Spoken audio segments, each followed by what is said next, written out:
Hi everyone, Decent Eddie here. It's Friday, April 11th, 2025. I'm at 70% on all NBA games and 86% on my confident picks for the week so far. Since January 8th, I'm at 81% on my confident picks at 180 to 42, and I'm at 69% on all NBA games in that same time at 409 to 186. We've got a few new subscribers joining us. First, to those people, I'd like to say thank you and welcome. Secondly, and I know my senior subscribers have heard me say this already, this is my first time doing NBA picks. My wheelhouse is NFL, where I finished at 74% on all NFL games and 81% of my confident picks. But I thought I'd take on this little side project to see how it goes, and it's gone reasonably well. What comes after this? WNBA for sure, since that data set, that's going to transfer perfectly. Maybe soccer/football, depending on what part of the world you're in. I don't know yet. Definitely not baseball. Baseball is spooky. I'm not touching it. My mission here is to help beginners and those who've had some bad luck make safer picks. Yes, safer picks means smaller returns usually, but it's about winning, not risking, or at least not risking as much. My selections are based on data, and I give them hours before tip-off so you can do your own research. Remember, data alone can't capture today's sports news or strategies that teams might use to, shore up their position for the playoffs. That part's up to you. Keep in mind, my picks are moneyline picks. If I offer commentary on the games, it might help with against the spread picks, but my data is not optimized for against the spread. All right, we've got a ton of games, and the picture is very muddy. If all you're going to do is go off raw data, that's dangerous. Please consider playoff position strategy that no data can reflect. You got it? Are you good? Okay, this is going to be a long one, guys. I'm sorry. Magic versus Pacers. Pacers have weak legs, but they get the Decent Eddie confident pick at home with a 7.567 differential, which usually means around a 74% chance for the Pacers. I guess Pacers will take the win if they can get it. They're third or fourth seed, depending on how things finish. Magic are locked into a 7 seed no matter what. So, maybe they'll rust a little. I don't know. Bucks versus Pistons. Both teams have weak legs tonight, and it's a danger pick for the Bucks with a 3.833 differential and a 57% chance for the Bucks. If Pistons are going to move up, they will need this win and the next one. If Bucks win, they're a lock in the 5th seed at the very least. If Pistons win, they're still in play for that 5 seed. Hawks versus 76ers. Hawks have weak legs, though they still get the pick. But it is a danger pick for them. Hey everybody, Decent Eddie here. The 76ers actually get the danger pick, not the Hawks. My apologies. Hawks are bound for the play-in. The question is, what seed? Cavaliers versus Knicks. Knicks are at home with weak legs.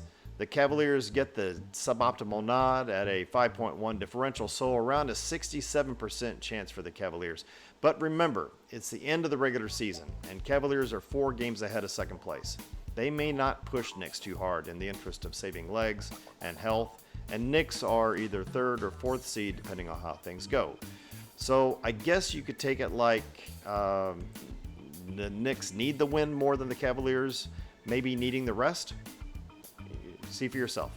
Hornets versus Celtics. Celtics get the Decent Eddie confident number with a 15.634 differential, which would normally mean an 81% chance for the Celtics. But remember, it's the end of the regular season, and Celtics are 9 games ahead of 3rd place, and they can't catch up to the 1st place Cavaliers now.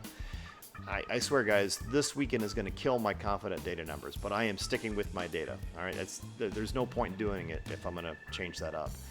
Wizards versus Bulls. The Bulls are at home in the greatest city on earth, and they also get a Decent Eddie confident pick at a 12.767 differential, which historically is about an 84% chance for the Bulls. Bulls have 1 game separating them from Hawks above them and Heat below them. Bulls may want this win. They're in the play-in, it's just where in the play-in are they? 8th, 9th, or 10th? Heat versus Pelicans. Pelicans are at home with weak legs, and the Heat get the Decent Eddie confident pick with a 7.633 differential and a 74% chance to win. Heat are in the play-in. Like the Bulls, the question is where. Could it matter? Could it not? I'd say they'd want 8th seed more than 10th seed if it's me. Raptors versus Mavericks. Mavericks get a danger pick with a 2.833 differential, which usually means a 56% chance to the Mavericks. They're probably wanting to win this game. Dallas is in the play-in. The only question is where, but I'm not sure if it's totally in their hands. Check my facts on that. Grizzlies versus Nuggets. Grizzlies are away. They've got weak legs. They lost a game they shouldn't have lost. I will continue to say the Grizzlies may have been overvalued for a lot of the season by some sports writers that I've read.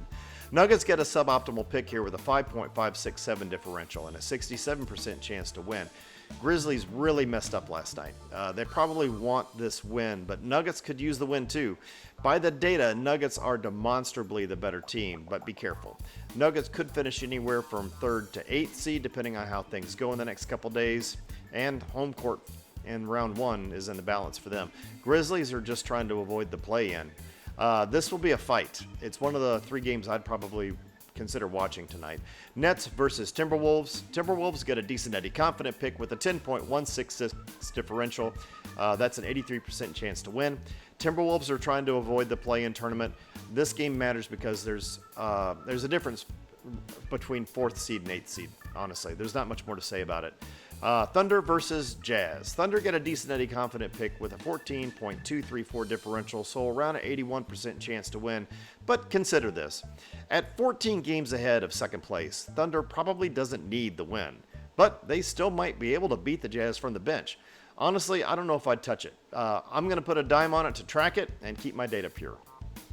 Clippers versus Kings. Clippers, they get a danger pick with a slim 1.5 differential and historically a 55% chance to win this game. The game matters for the Clippers. Home court in the first round is at play for them, while Kings are in the play-in tournament regardless, with the only question being, are they going to be a 9th or 10th seed?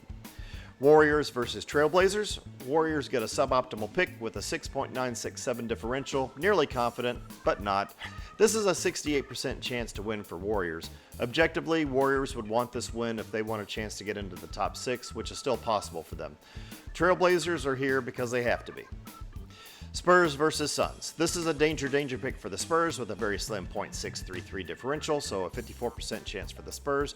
This game is a nothing burger. I'd only watch this game if I lived in Phoenix and someone handed me tickets. I'd probably still spend a lot of time on my phone, even if that's the case.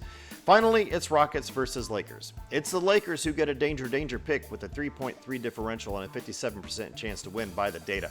Rockets don't really need the win. Lakers will need this win to be a lock for the 3 seed. I think that's right. They could finish 3rd at best, 5th at worst. Rockets are in the 2 seed no matter what, I think. To be honest, I have no idea what to think, but I'm sticking with my data. So here's a quick recap by the quantitative data alone. Confident moneyline picks: Thunder, Timberwolves, Heat, Bulls, Celtics, Pacers. Suboptimal moneyline picks: Cavaliers, Nuggets, Warriors. Danger moneyline picks: Lakers, Spurs, Clippers, Mavericks, 76ers, Bucks. 4 parlays. This gets a bit sticky. If I were to do a 2-leg parlay, it might be with Pacers and Bulls. Both are confident picks, and their wins actually mean something. Maybe Heat or Knicks, or maybe Heat and one of the other 2. I don't know. If you do that, any of those, your win percentage is going to range between 60 to 65%. If you want to do a 3-leg parlay, maybe throw Pacers, Bulls, Heat together. I don't know. Pick your 3. Your win percentage falls to the 42-46% range. Don't forget, I never recommend more than a 3-leg parlay due to the risks of combined probabilities. All right, I'm at 81% of my confident picks since January 8th and 69% in all NBA games in that same time frame. It's the end of the season and things are desperate and weird. Playoffs are coming, and that's when things are going to be more straightforward. Can I keep the numbers where I want them for the end of the season? That means above 65% on all NBA games and above 80% on confident picks for the regular season on my first try. Maybe I'll crash and burn, maybe not. You get to stand and watch. Time will tell on that. Remember, this is for entertainment and accountability. I share my picks hours before the games, not after the games. All right, always do your research before placing any bets, no matter whose advice you're using. Take nothing on faith. And if you need help with a gambling problem, resources are in my channel description. So thanks for watching. If you enjoyed this video, please like, share, subscribe, hit the notification bell to get my picks hours ahead of time. For more, head over to Decent Eddie Picks on Instagram, or you can find me on Facebook or X at Decent Eddie Picks, spelled P-I-X. There you'll see a deeper dive into my data. You'll get to see a look at my past picks because I keep them up there for you to look at. And you'll see my Decent Eddie grades for all the teams and any last minute thoughts that I might have. So let's see what happens tonight. This is Decent Eddie signing off. Have an awesome day.